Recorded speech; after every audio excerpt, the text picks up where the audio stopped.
ধুর, এই মুখ দিয়ে খাবার নামবে না আজ আমার। মেয়েটা একটা দানাও দাঁতে কাটতে পারলো না আজ। কি খেলে যে ওর স্বাদ ফিরে আসবে আমি তো সত্যি কিছু বুঝতে পারছি না দিদিভাই। সত্যি সত্যি মেয়েটার শরীরটা আজকে বেশ খারাপ রে। আচ্ছা ঠিক আছে, আমি একটা কাজ করব, মাকে বলবো কালকে ওর পছন্দ মতো একটা কিছু রান্না করে দিতে। হ্যাঁ, বাড়ি জুড়ে তো সবারই মন মেজাজ এত খারাপ, রান্না খাওয়ার সমস্ত মাথায় উঠেছে। আর এদিকে কুর্চিটা দেখ কি বায়না জুড়েছে, রজনীটা কত দিকে তাল রাখবে বলতো, আমি আর পারি না সত্যি। দিদিভাই, এখানে কিন্তু আমার একটা কথা বলার আছে। আচ্ছা তুমি কেন রজনীকে কিছু বলছো না? আচ্ছা কুর্চি তো ওইটুকু একটা ছোট মেয়ে, ও কি করে এসবের বুঝবে বলো তো? তুমি যাই বলো না কেন, রজনীর কুর্চিকে অত বকাবকি করাটা আমার মোটেই ভালো লাগছে না। আচ্ছা রানু, আরে রানু শোন না, কি হচ্ছে বলতো, কুর্চিটা এত বায়না করছে, তো রজনীটা কি করবে আমাকে তুই বোঝা। হলেও তুমি, আরে আজ বাদে কাল চো ললিত।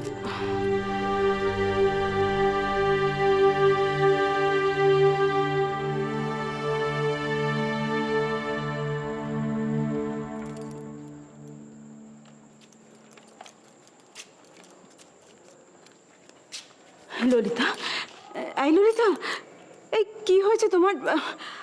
আচ্ছা তুমি কেন উঠে এলে বলো তো, বাবু কোথায়? আমি তোমরা আবার আমার অসুখ নিয়ে কথা বলছিলে কেন বলো তো?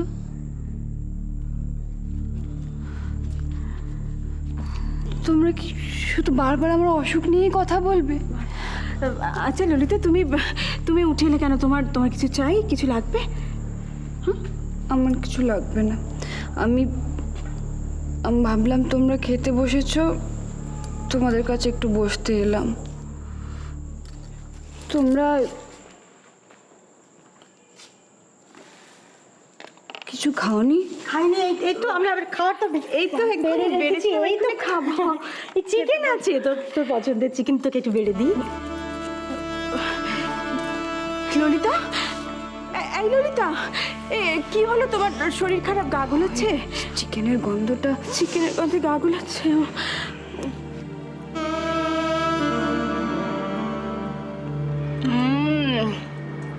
অসাধারণ। দিদিভাই যে কি করে এত ভালো চিকেন রান্না করতে পারে সত্যি ভগবান জানে। এই মুহূর্তে যদি আমার জমদূত ডাকে না, তাহলেও আমি যাব না। এই চিকেন না খেয়ে আমি মরছি না।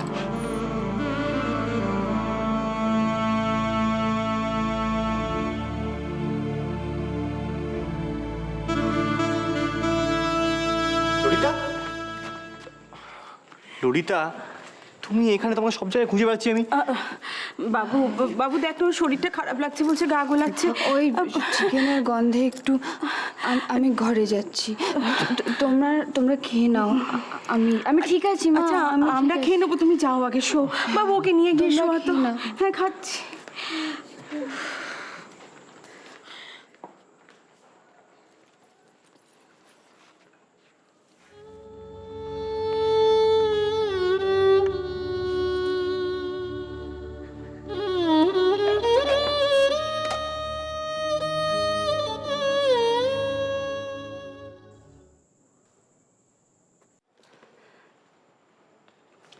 বাবা, অনেক দেরি হয়ে গেছে না?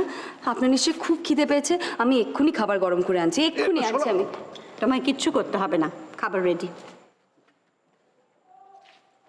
খাবার রেডি মানে? মা আপনি কেন রান্নাঘরে গেলেন শুধু শুধু? আমি তো যাচ্ছিলাম এক্ষুনি।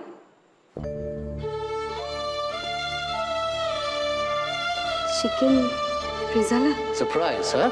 সারপ্রাইজ। দেখলাম তুমি স্কুল থেকে এসেছো টায়ার্ড হয়ে, ঘুমিয়েও পড়েছিলে, তাই আমি রান্না করলাম।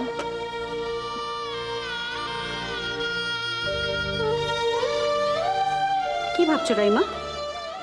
না কিছু না।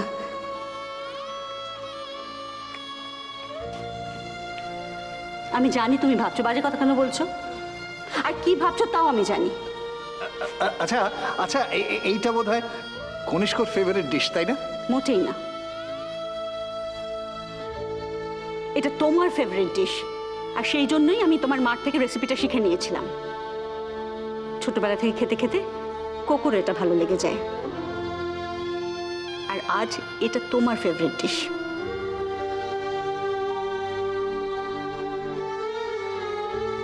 কি হলো, হ্যাঁ করে তাকিয়ে রইলে কেন? তোমরাই তো সারাক্ষণ বলছো আমায় স্বাভাবিক থাকতে, তা আমি স্বাভাবিক আছি। তাছাড়া ছেলে বাড়ি নেই বলে কি আমরা আমাদের ছোটখাটো আনন্দ, ছোটখাটো ভালো লাগাগুলো বিসর্জন দিয়ে দেবো? কখনো নয়।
এত রাতে ঈশানের ঘরে আলো, তবে কি ললিতার কোনো বাড়াবাড়ি?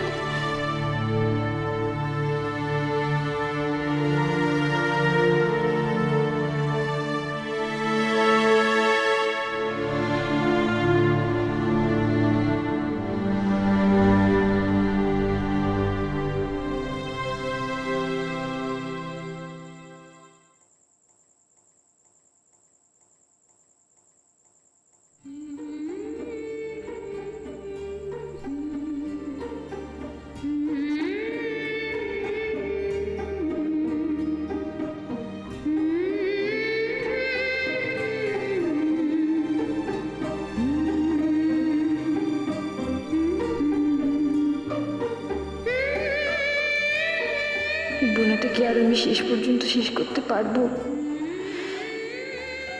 ঈশান যদি টের পেয়ে যায়, মাঝরাতে উঠে আমি বুনছি।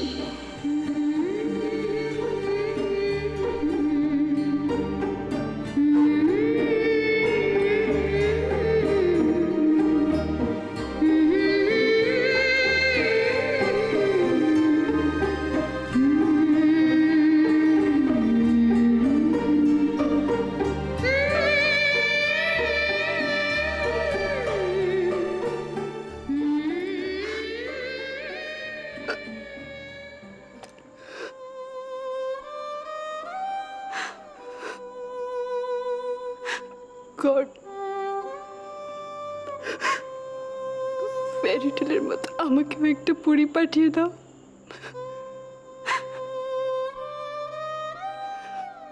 আমি নিজে শেষ হওয়ার আগে যাতে আমার বোনাটা শেষ করতে পারি।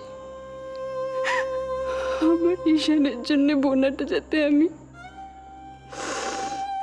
শেষ করতে পারি।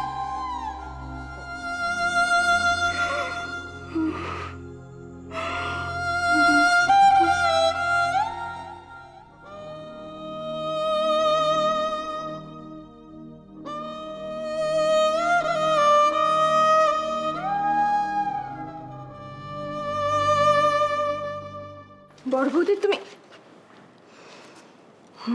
এইটা ললিতার পর এতটা কি বোনা ছিল? ছিল কি ছিল না, কেউ বুনে দিয়েছে, ঠিক ঠিক সে পরীর গল্পের মতো, মানে কোন একটা পরী এসে মনে হচ্ছে বুনে দিয়েছে। আমি এতটা বুনিনি। বুনে দিয়েছে সুন্দরী